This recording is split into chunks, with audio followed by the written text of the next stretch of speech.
So today we're talking Mary M. Cosby. Oh, yes, there's just a bit more, and it got some words for her. Okay. And he's cluing us in that he kind of knew that she would be quitting the Real Housewives of Salt Lake City. Confirmed at this point. Also, we got to talk Brooke Bailey, Malaysia Pargo. We're going to get into Fallon and a little bit of an exclusive update, okay, from yesterday's video. And we're going to be talking Ladies Who List Atlanta.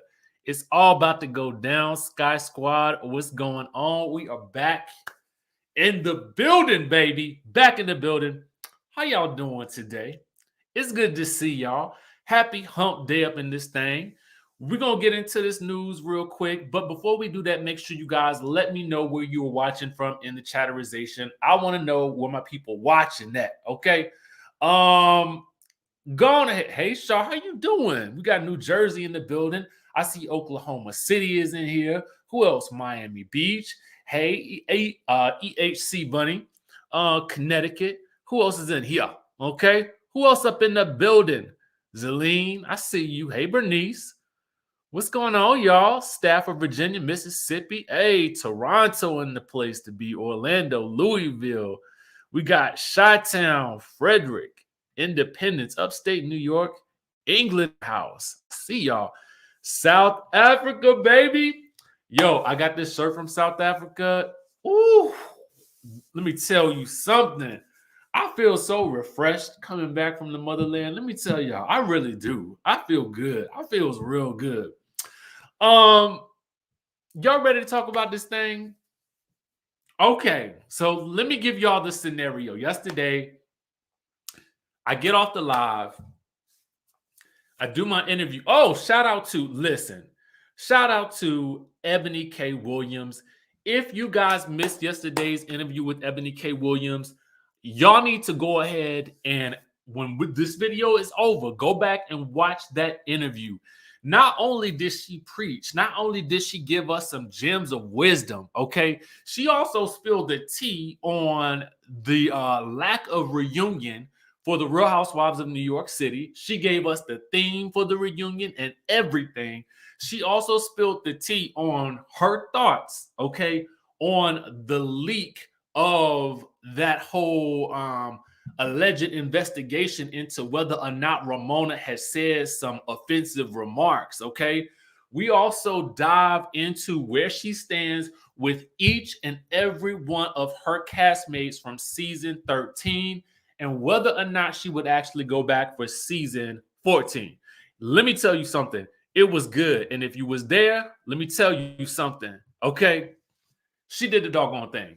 She gave us everything that we needed to know, baby. She did.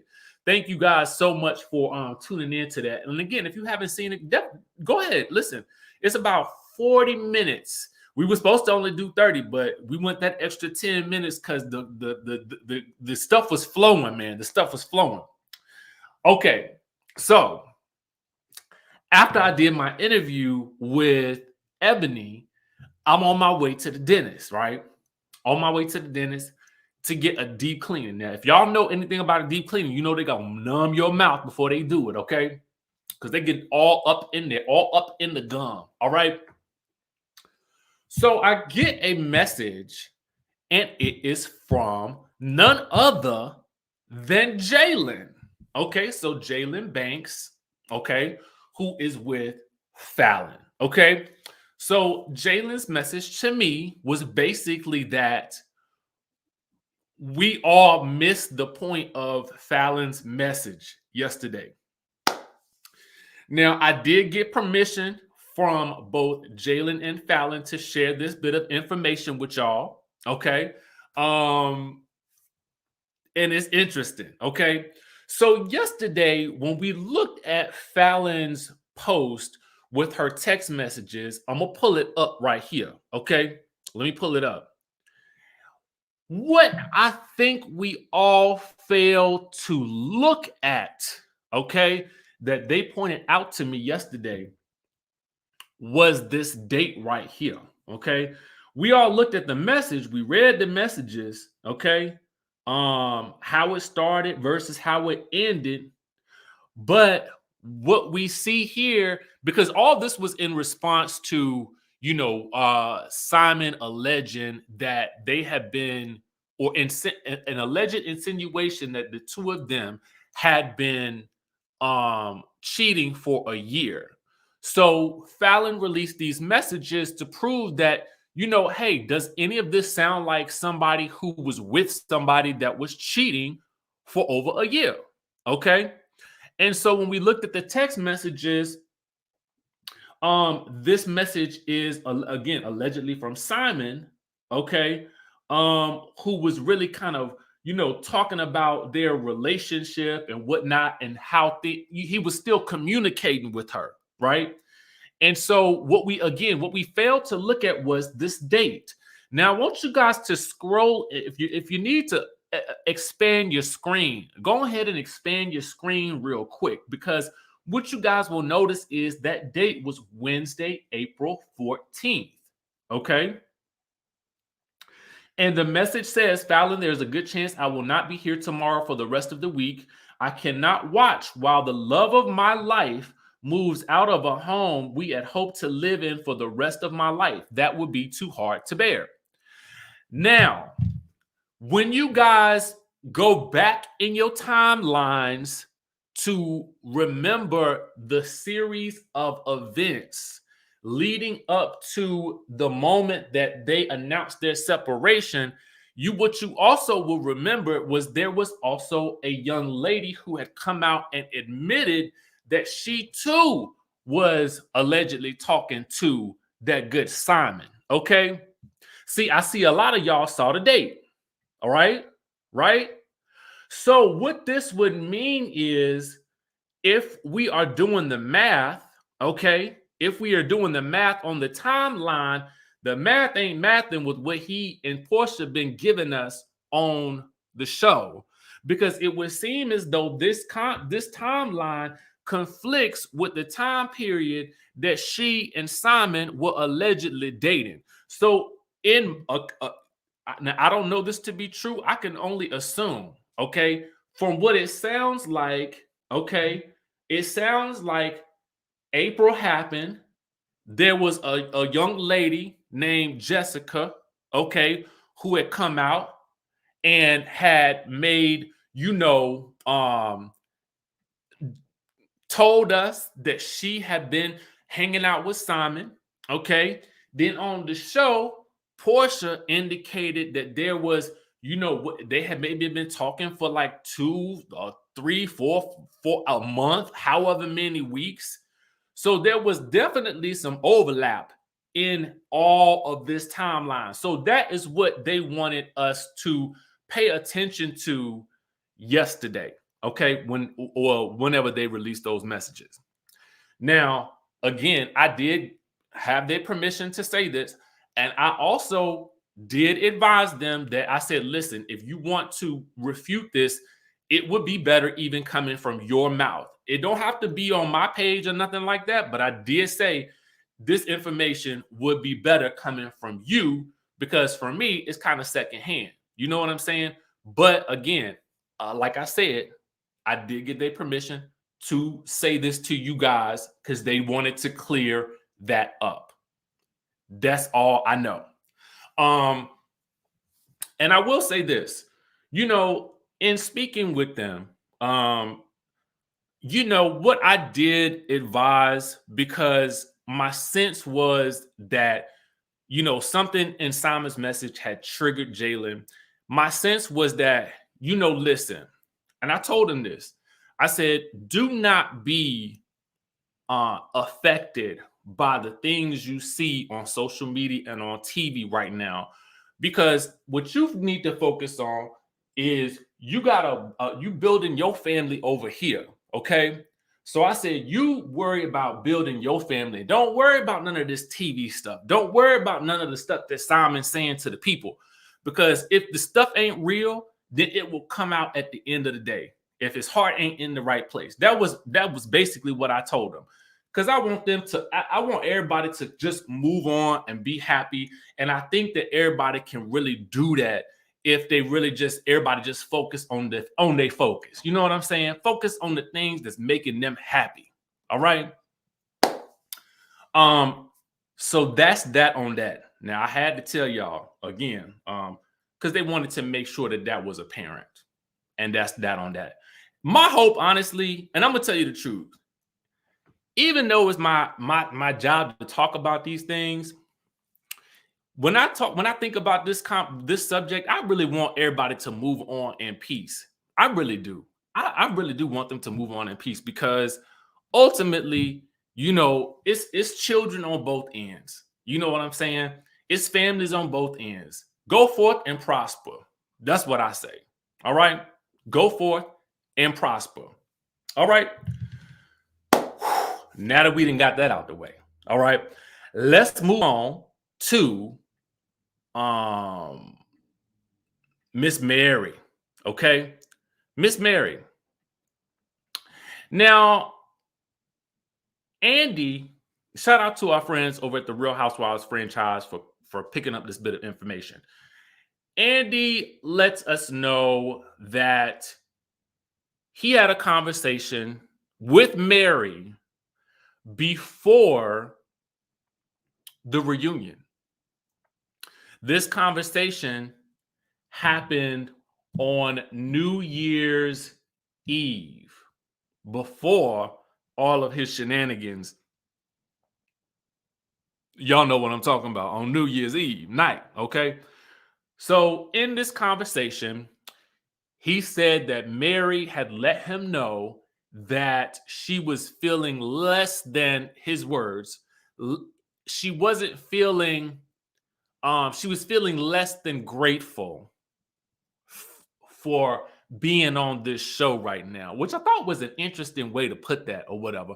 I'm gonna play you a little bit of it right now, just a teeny bit. I'll get stood up, or was it a? I had a sense. No, I had a sense. I spoke to her on New Year's Eve, a few hours before I went on the air. We had a long talk, and it's her story to tell, but I got the sense that she was not finding gratitude in being on the show anymore. And so again, it was that gratitude that that kind of took, right. It was like I was like, gratitude.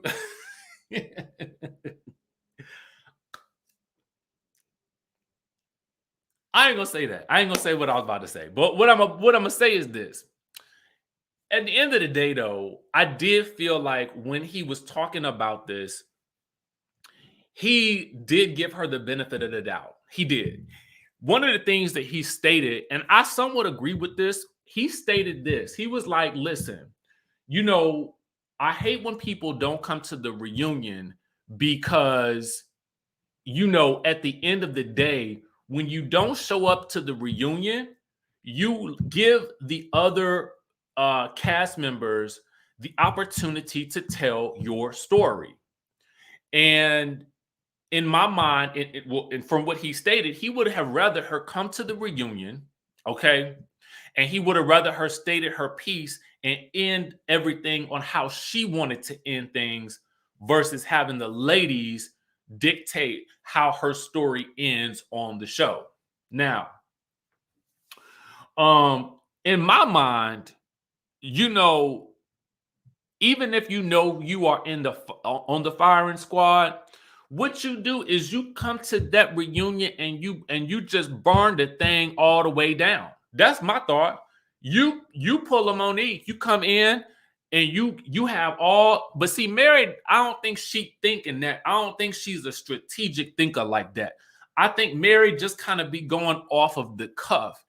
And the other ladies were gonna come with facts, with examples of things that were offensive to them, of this, that, and the third. And Mary, bless her, okay, bless her, she probably needed to come with her Bible, okay? Because that was the only way she was going to be able to, really lay down the law. Now, Mary can read the girls. Don't get me wrong. Mary can do some reading of the girls. She can. She can read the girls now.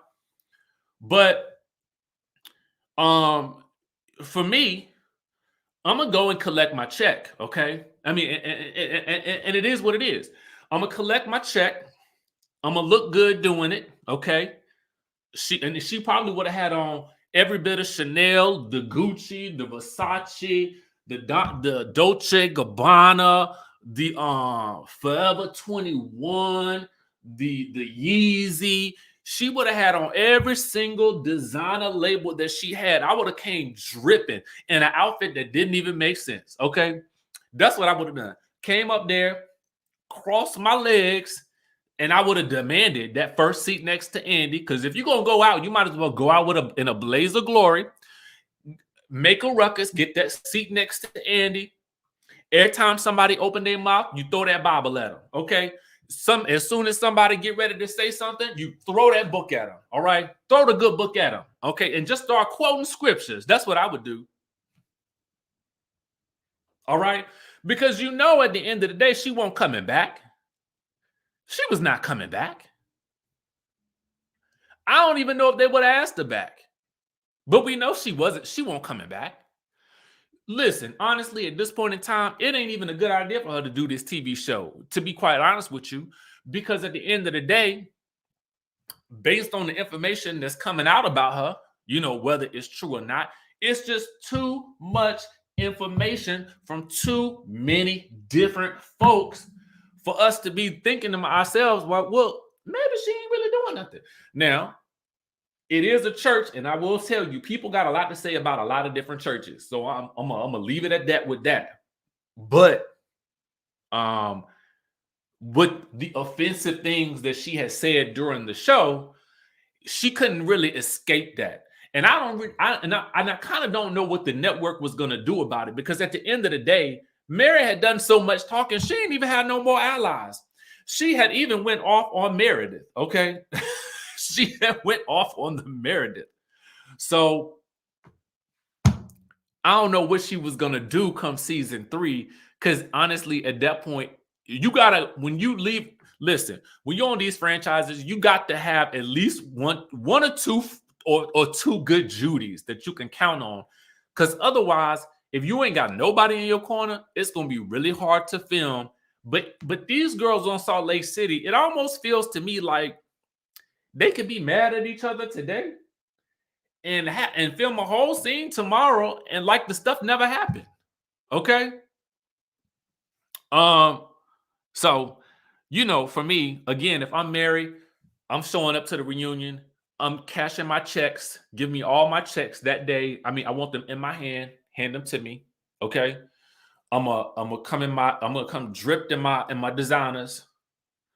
And I would have sat there. Okay, that's just me. Toya says, what did the network do about Ramona? I say she was in good company. Here's the thing about the Ramona situation. Now, one thing, again, I'm gonna bring up our good conversation with Ebony K. Williams. She actually mentioned that she had a follow-up, conversation with that good Ramona as well. But they're not really that close at all. To me, Ramona is too problematic to have on TV anymore. She is. It's time to let her go. And that's really all that needs to be said about that. I understand that Ramona has been a quintessential part of New York for the longest time.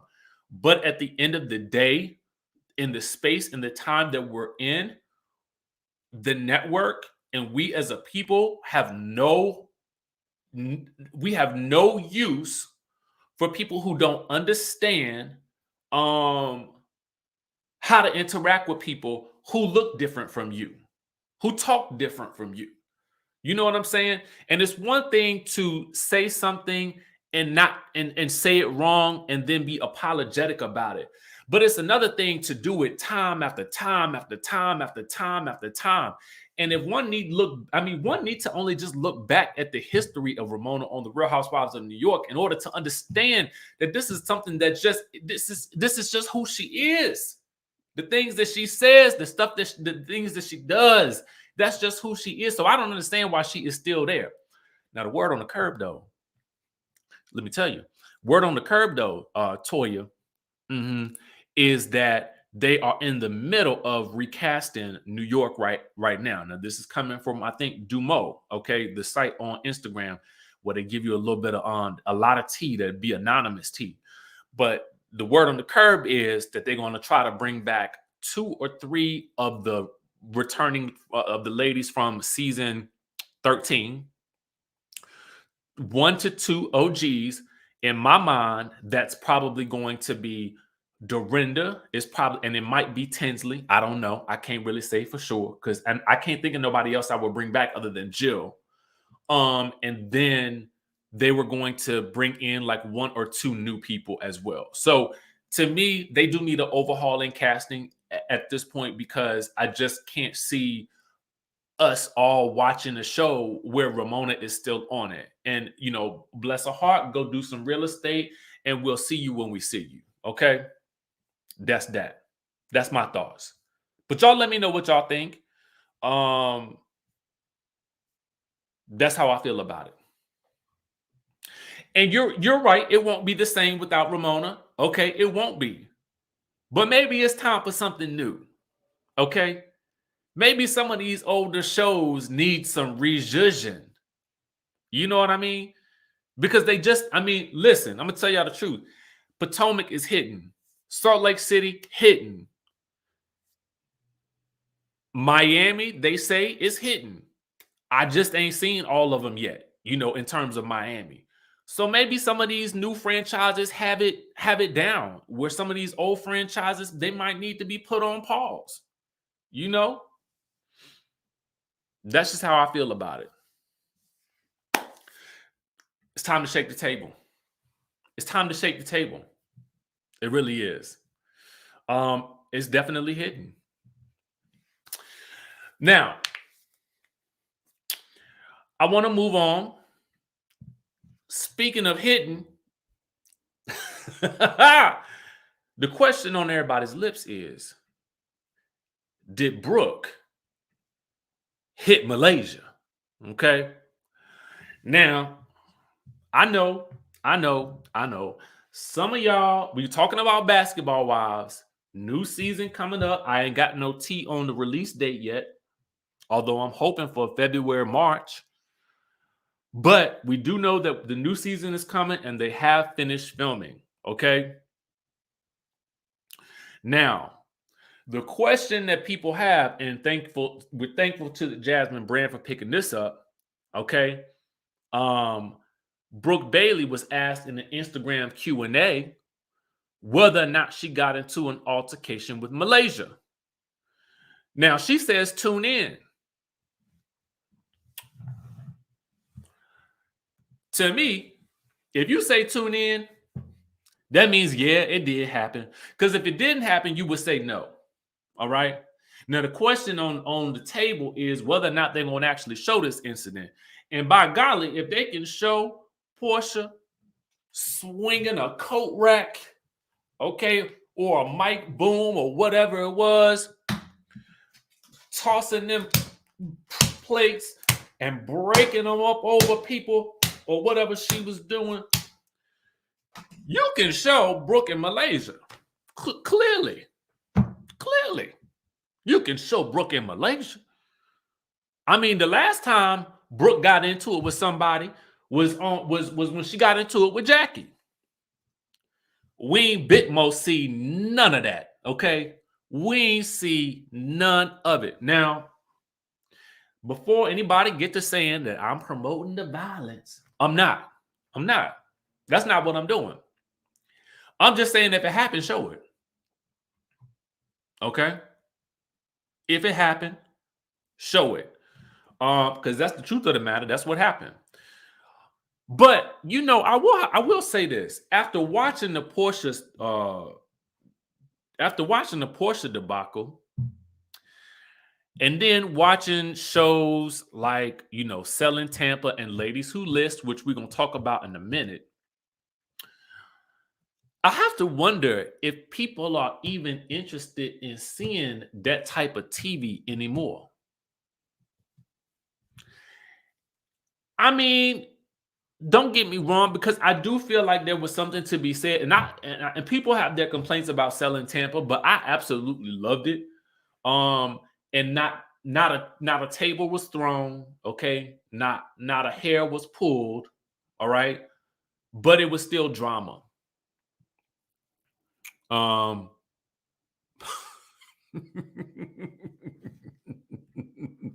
Not grenades.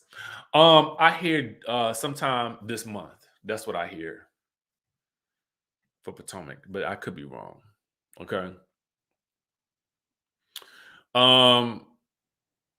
Because even when you look at the comments on the post on the Jasmine brand, I think what you guys will see is that I don't know if people are really interested in that type of stuff no more. I don't know. I mean, I'm definitely going to be watching because, Basketball Wives has been a favorite of mine since season 1 back in Miami days. And I really became a fan of Los Angeles, season 1. I mean, circle that Malaysia and Laura Govan fight, okay?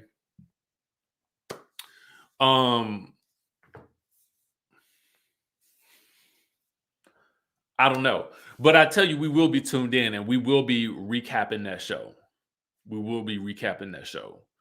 I'm super excited about that. So the next thing that I want to talk to you guys about, and I know some of you guys will come for the tea, and some of you guys are typically here for my recaps. Now, today we have a little bit of a special recap, and I meant to put this a screenshot of the full cast on the screen. So give me 1 second while I go get that, because I definitely feel like I want you guys to see everybody involved in the show. And I think I got it, because we're also going to pull it up. Oh yeah, this is a good photo right here. Give me 1 second to send it to myself, y'all. And chime down in the chatterization if you happen to see Ladies Who List. Just chime in the chatterization if you saw Ladies Who List. And of course, we're going to rate it. And I want to try to determine whether or not we want to continue to review this show. This is the cast of Ladies Who List on OWN. Okay. I watched it during the weekend after I got back from Cape Town, because I really wanted to get an idea. Well, first of all, let me just say this. I am always going to be a supporter of OWN, of the shows that come on OWN, of shows that feature Black talent on reality television shows, especially in the real estate arena. Okay.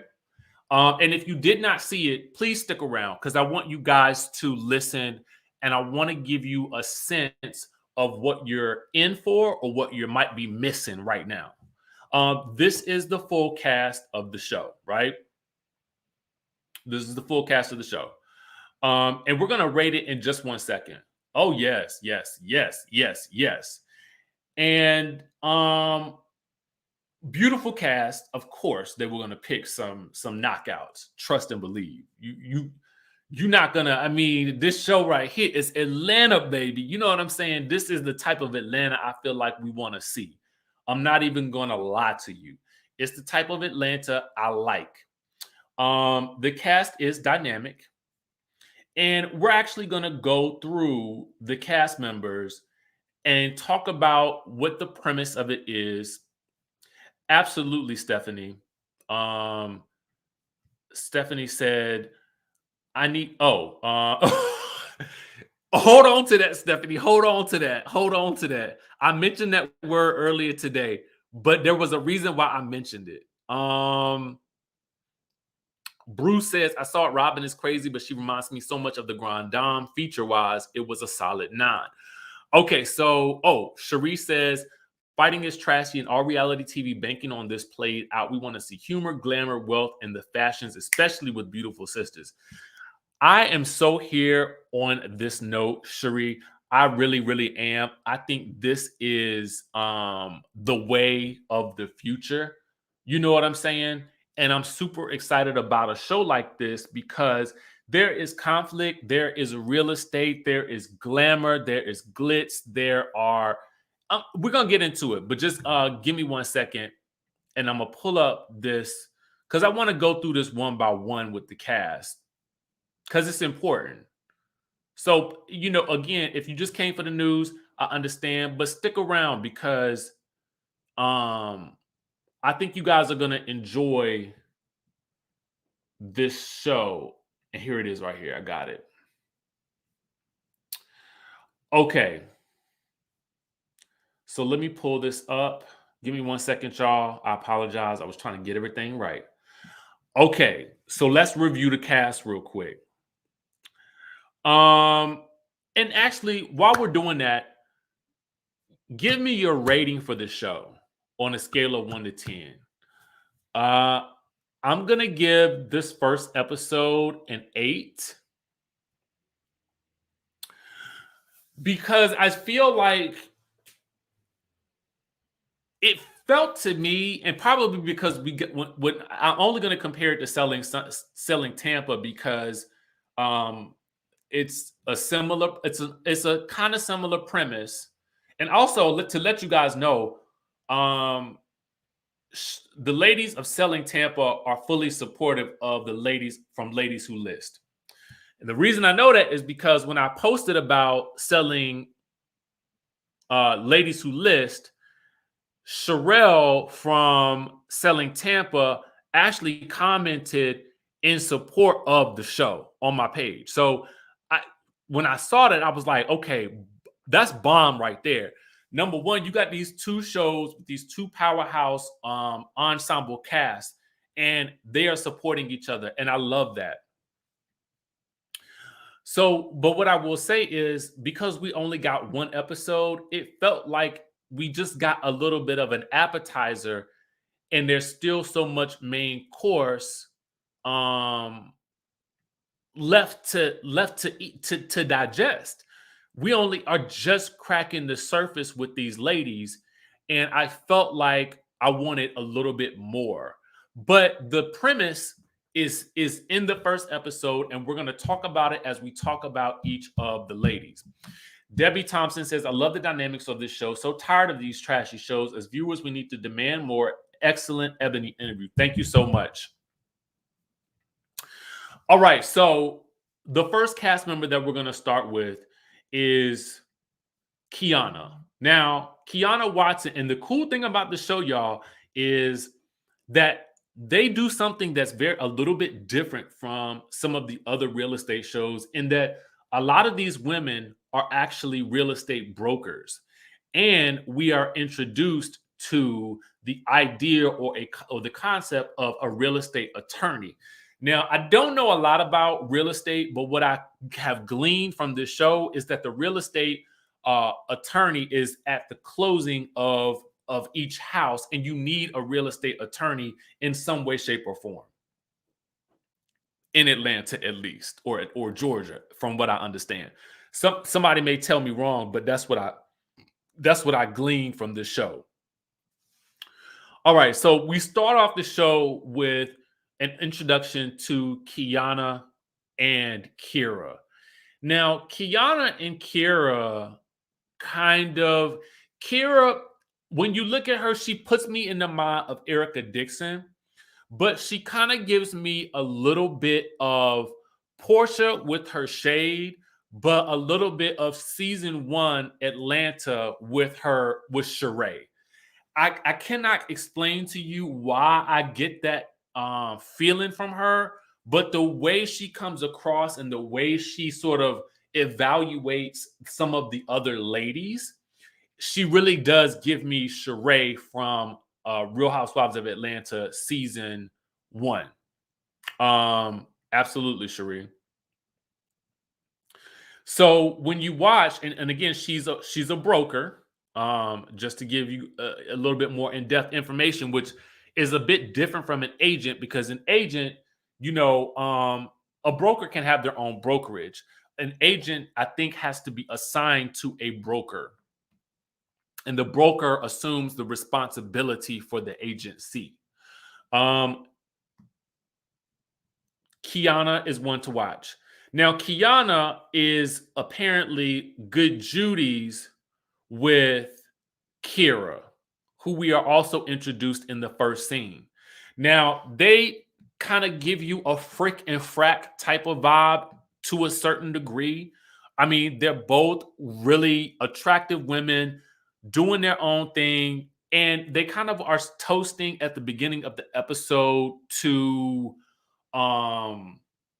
just their success in the business. We ain't in the first scene, though, I'm gonna tell you, we ain't seen not a house yet. We have not seen them do nothing yet, but they're celebrating their successes.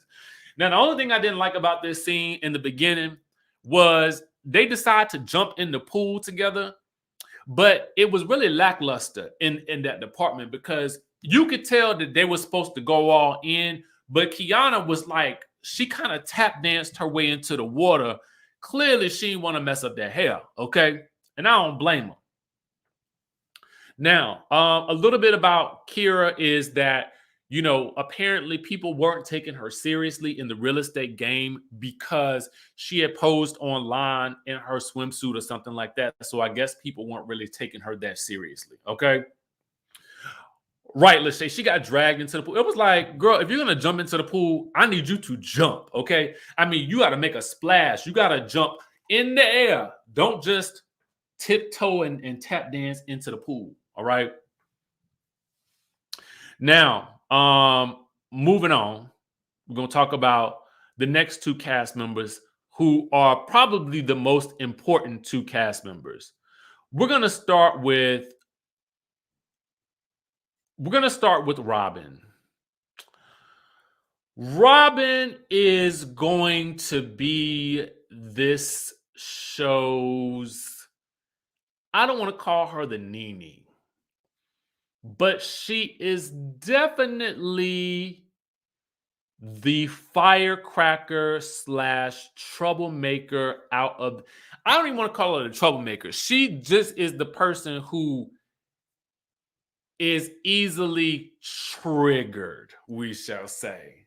And we're going to talk about why we're using that word trigger. Robin is a lot, okay? And it's not even in a way where she's trying to be extra. Robin is just a lot. Her reactions are a lot.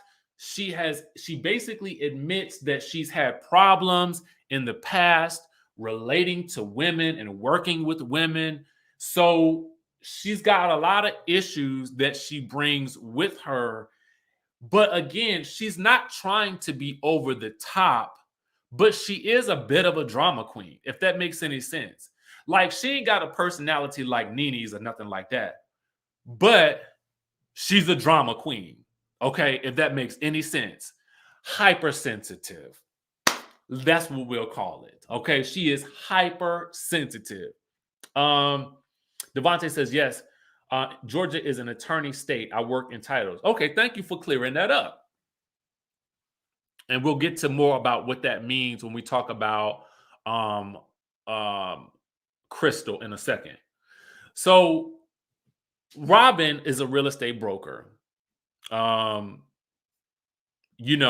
this point, she is, killing it in the real estate game. We do see right at the top of the show, when we see her, that she has sold a home, which was a real big complaint for people about selling Tampa, is that people felt like they weren't selling enough luxury homes, which that led into a whole lot of drama and controversy between Sherelle and DJ Envy, which we will not discuss today.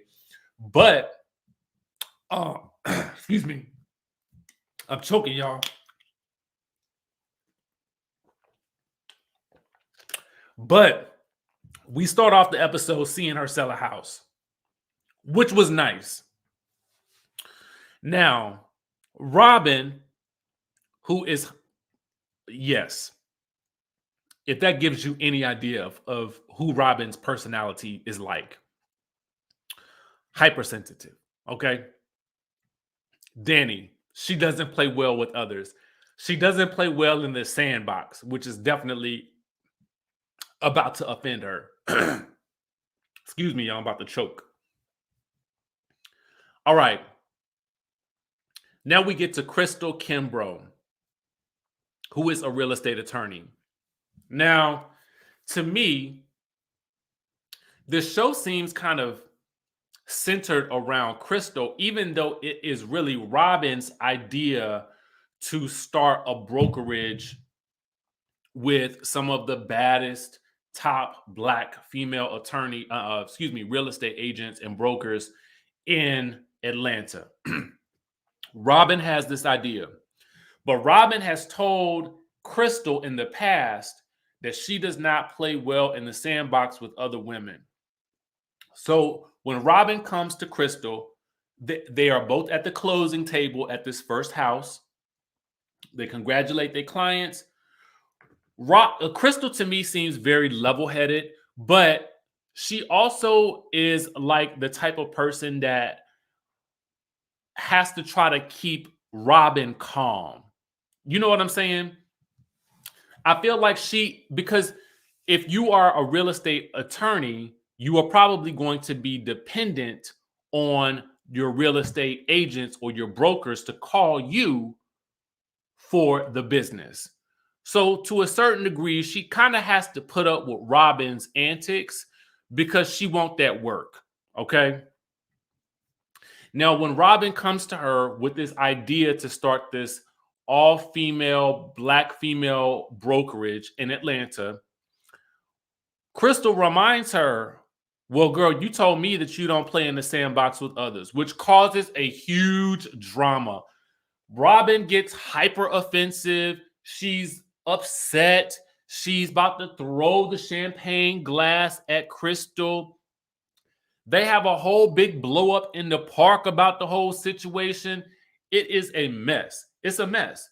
And Crystal, bless her heart, is just like trying to figure out how to maneuver in this situation because she know good and well, in my mind, she probably want that business. So she ain't trying to ruin this friendship. I think Robin kind of knows that she kind of holds some of the cards in her hands. So she can act however she want to act and know Crystal gonna deal with it. Crystal, though, is definitely like Robin's voice of reason, but at the same time, Crystal too. Crystal has a tendency to be a little bit passive aggressive with Robin, which probably infuriates Robin more. Let me give you an example of what I mean by that. If me and you are in an argument, okay, and I tell you, no, let's say we're in an argument and you tell me you're triggered right now. That's not going to defuse the argument. In fact, it's just going to make me even more angry. You can't tell me what's triggering to me. Like, I was like, oh, see, Crystal don't even know that she is being condescending when she's doing it because she is trying to be the voice of reason, which to a hypersensitive person sometimes can feel like you're talking down to them. But you're right, Danny. Crystal is the Robin whisperer. But she is condescending. Okay. And the funny thing about it is, I don't think that Crystal knows that she is being condescending. I think that she just doesn't know how to. She's trying her hardest to calm Robin down, and the methods that she's using come across as condescending, which makes Robin even angrier. It is the oddest dynamic I have ever seen because they can fuss and fight one minute and be laughing the next. It was very interesting. Okay. Very, very interesting. These last two people, I don't really, we have Tiana Harrison. She's married to a former NFL player. She's an agent. She got some kids, okay, or a kid or something like that. She's bosom buddies. Oh, she refuses to close with Crystal ever again because they had an incident that we don't know about, okay, that happened in the past where something went wrong during the closing. That's all I know, okay? So she don't mess with Crystal like that. She uses her friend Tiffany, who is also a real estate attorney, okay? Again, these two are bosom buddies, and I guess Robin is wanting to include them in on this new brokerage, but one, Crystal doesn't understand why she wants to bring in another real estate attorney, i.e. Tiffany, and then she also knows that Tiana don't want to close with her. So it's some issues that we got going on there. Not to mention that Kiana, her, has an issue with Robin because something was going on where I guess Kiana was trying to do her own brokerage or something like that. And there was an issue where Robin was supposed to be helping her, but was going to charge her $500 per listing. And they had 26 listings in, I guess, either escrow or in the works or whatever. And Robin basically wanted her money. So she only going to come to the meeting so she can tell Robin she ain't going to work in her business with her. I know it's convoluted, okay? I know it's convoluted. But it does have the makings of a really good show. Because what I will tell you is there is real estate involved. You do see the listings, okay? The ladies, the characters are very interestingly picked, very interestingly interwoven, and I'm excited to see how it progresses. Do I think that they will ever build a brokerage? No, probably not. Okay. But I think it'll be fun to see them try. Okay. For about 6 to 8 episodes. So there you have it, guys. Ladies Who List Atlanta. I'm going to tell you, I'm going to give it a thumbs up. I gave it an 8 in my review. I like the series. I like the premise. They've introduced some different and new elements, i.e., the real estate attorney. We have a couple of brokers, and they're not already in one agency. They're trying to see if they can form a super agency. Okay. But will their personalities allow them to mesh? We don't know yet. Layla says, is the show already on or is it coming soon? This show is on OWN. Episode 1 just premiered last Friday night. And as you guys know, OWN likes to put a lot of their reality content on Friday and Saturday nights. I don't know why, but that's it as well. Okay. So this Friday night, you guys can watch another episode of Ladies Who List. We will be recapping it. Oh, wait, somebody said even though Kiana was supposed to be on Real Housewives of Atlanta this season, I can see why she chose this show because it shows more of her business and what she does for a living. Now, it would have been interesting to see a Kiana or really Kiana. Kiana has that Real Housewives of Atlanta feeling.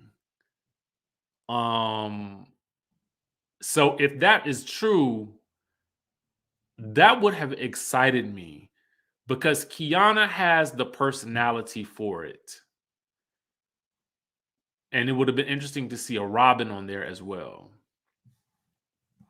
Yes, episode 2 comes out on Friday. Is this a Carlos King show? I don't think it's a Carlos King show.